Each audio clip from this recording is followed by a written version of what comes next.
Building a new solar farm can take 4 years. It takes 13 years for an offshore wind farm to start generating any power.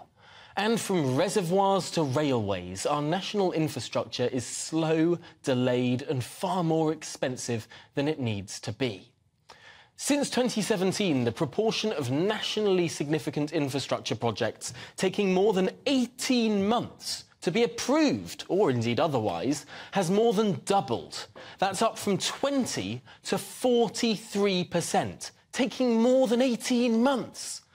And is it any wonder that when we look at the sort of bureaucracy involved, the average number of documents required for the approval process of infrastructure projects has soared from under 400 in 2012 to 1,100, over 1,100 today.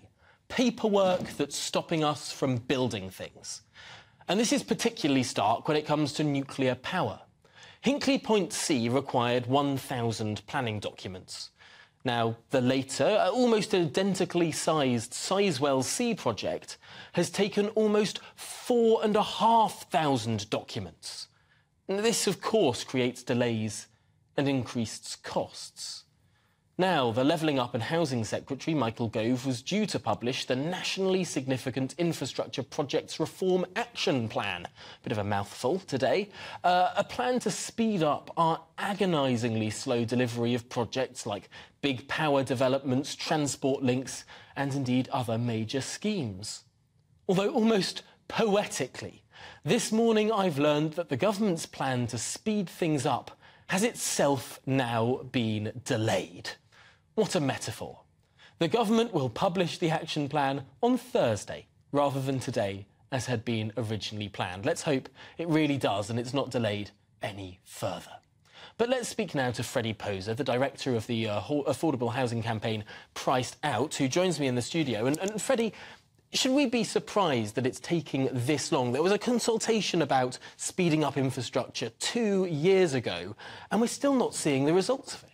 Well, it's clearly a really thorny issue that the government is trying to grapple with. And part of the issue is that the delays come from so many quarters. If you pointed out that the massive increase in documents between the two nuclear power reactors there, that doesn't just come from one piece of legislation or one group. It's all these extra things that have been layered into the process. One of the big ones is environmental impact assessments. So the environmental impact assessment for the former reactor was 30,000 pages long. The next one was over 40,000 pages long. So these documents are getting longer. And this is just checking if any newts happen to live nearby or whatever else. It's a really comprehensive review of this stuff that could be streamlined. So the government is clearly having to look at a lot of stuff, but they've been talking about this for years now. In fact, nationally significant infrastructure projects, that was the scheme that was meant to speed this all up. It's much better than the previous scheme, where it took 8 years to approve Terminal 5 at Heathrow, for example. So this scheme was meant to be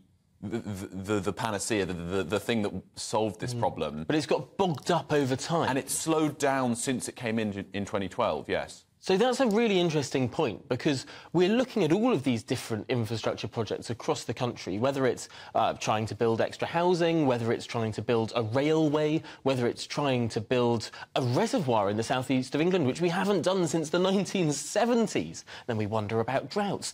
This is a real particular problem for the United Kingdom. We just aren't very good at building things anymore.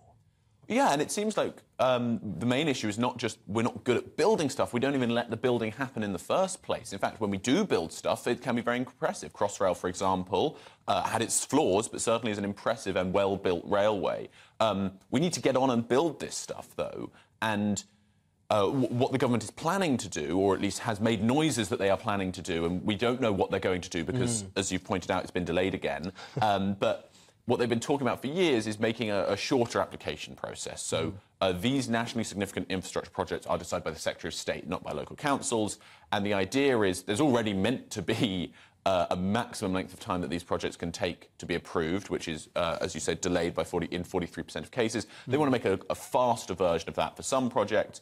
And it's a no-brainer for many. So, for example, energy projects, we desperately need new energy. And if that energy is green, say offshore wind or new nuclear, we should be able to take steps to say, well, this is obviously going to help the environment. We don't need to do 40,000 pages of environmental impact assessment to know that building green power is good for people's energy bills and good for the environment. It's interesting. The campaign group Britain Remade has recently been looking at what's been going on in the European Union. And a lot of Brexiteers might raise an eyebrow here because the European Union seems to be deregulating faster than the United Kingdom in this space. Spain has created a fast track for sort of green infrastructure that don't have to do these environmental impact assessments. And the EU Commission is looking...